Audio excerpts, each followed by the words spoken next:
Lamine Yamal মাত্র 17 বছর বয়সী এই ফুটবলার জিতলেন L'Oréal world ব্রেকথ্রো of the year award. মেসির উইঙ্গার পজিশনে প্রাইম নেইমারের জাদুর বাস্তব প্রতিছবি যেন এই বার্সা ফরওয়ার্ড। লামিন ইয়ামালকে বলা হয় ভবিষ্যৎ ফুটবলের বেস্ট প্লেয়ার।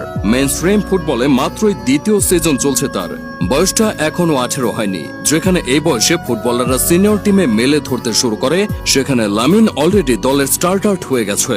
এই বয়সে লামিন ছুটছে ফুটবল কমপ্লিট করতে। জেতা হয়ে গেছে একটি ইন্টারন্যাশনাল ট্রফি, শুধু জেতা নয় পারফর্ম করেই জিতেছে। লামিন ইয়ামাল এখনো ছুটছে ফুটবল জয় করতে, কিংবদন্তিদের পদাঙ্ক অনুসরণ করে। এরই ধারাবাহিকতায় লরিয়াস ওয়ার্ল্ড ব্রেকথ্রো অ্যাওয়ার্ড জিতেছেন এই স্প্যানিশ ফুটবলার। অ্যাওয়ার্ডটি পাওয়ার ব্যাপারে লামিন ইয়ামাল বলেন, সবাইকে শুভ সন্ধ্যা। আমি সত্যি তোমাদের সাথে থাকতে চেয়েছিলাম, কিন্তু দুর্ভাগ্যবশত তা সম্ভব হয়নি। প্রথমেই আমি বলতে চাই যে এই পুরস্কারের জন্য লরিয়াসকে ধন্যবাদ। এই ধরনের স্বীকৃতি পাওয়া আমার এবং আমার পরিবারের জন্য এক বিরাট সম্মানের।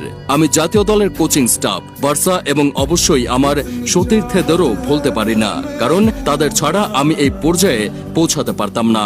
লামিন আরো বলেন, আমি আশা করি ভবিষ্যতে সম্মিলিত সাফল্য বাস্তবায়িত হবে, কারণ শেষ পর্যন্ত আমরা সকলেই এটাই কামনা করি। আমি এই পুরস্কার পেয়ে খুব খুশি এবং আমি আরো সাফল্যের আশায় এই ধরনের সাফল্যের জন্য কাজ চালিয়ে যাব।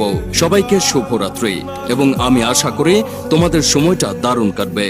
এছাড়া লামিন ইয়ামালের এত অল্প বয়সে কিছু ক্যারিয়ার অ্যাচিভমেন্ট ও রেকর্ড হলো La Liga, Euro Cup, Euro best emerging player, La Liga best emerging player of the season, Euro Cup goal of the tournament, Copa trophy, golden boy, IFFHS best men's young player of the year, Euro top assist provider, Euro team of the tournament, FIFA the best 11, IFFHS men's world team, Ballon d'Or ranking অষ্টম এবং FIFA the best ranking পঞ্চম।